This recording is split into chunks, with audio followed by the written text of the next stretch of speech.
অ্যাম।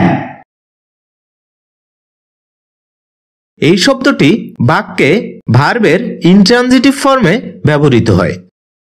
এটি বি ভার্বের singular first person form হিসেবে ব্যবহৃত হয়, যার অর্থ হচ্ছে হই, আসি ইত্যাদি।